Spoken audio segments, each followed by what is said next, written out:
I want to make one comment about understanding men, and I think it is very, very important. Most women in our society were raised in homes where there either was no father, or he was a workaholic, or he was a silent person. So the man becomes, the male persona becomes a mystery in the woman's life. Because he is a mystery, we always crave not what we got, we crave what we didn't get.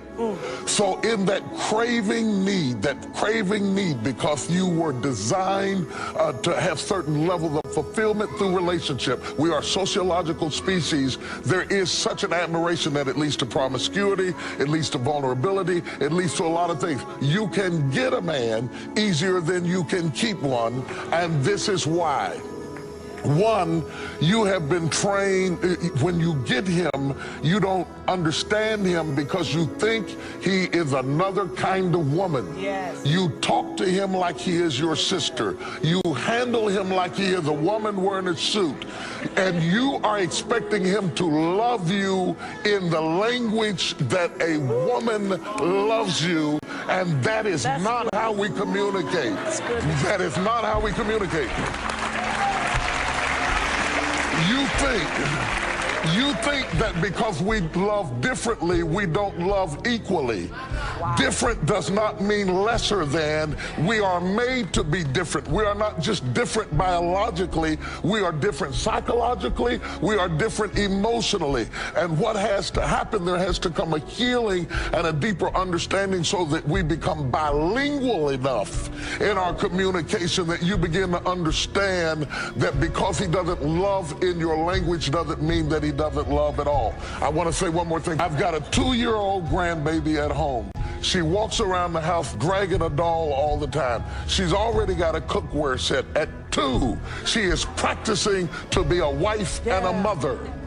My grandson is not practicing to handle babies or to play a father. You have been scripted for a role all of your life that men have not been scripted for. And so by the time you get 18, 20, 30, 40, you've got 40 years of experience in building a persona because you have an idea of what marriage will be like that you built alone.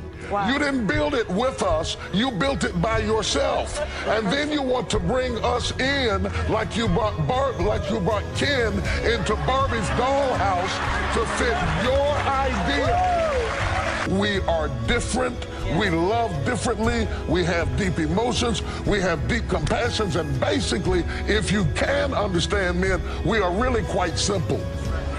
There are very few things that a man needs to be happy, but those things are critical. You may be working hard to give him something that he does not need at all and missing something that he's desperate to have. Listen, let me say to you why this is important. This is not just so important so that you can drop your handkerchief and Prince Charming can pick it up and run up the stairs. Whether you have a son in your life, whether you have an estranged father in your life, or whether you're a woman working in corporate America, you are going to have to speak to men. Yes. If you speak to a man in his language, if you negotiate with him with facts and not feelings, if you come to him intellectually, you can win, you can get the contract, you can do the deal, you can get the business done, you can get your son away from gangs, you can get your son away from drugs, and you can win your husband. But ladies, let me tell you something about winning your husband. Be his wife, not his pastor. Stop preaching to him. Stop trying to condemn him. Stop turning your house into a sanctuary. A man needs a castle where he can do him. And when you start using the pastor against him, you make men hate church. The man must be the king in his house. Don't bring any other man's image in the house. Am I right about it?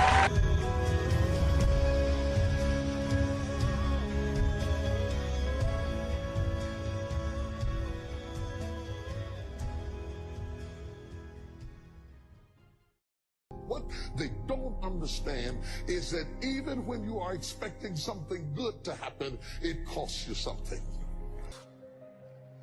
Belief is a very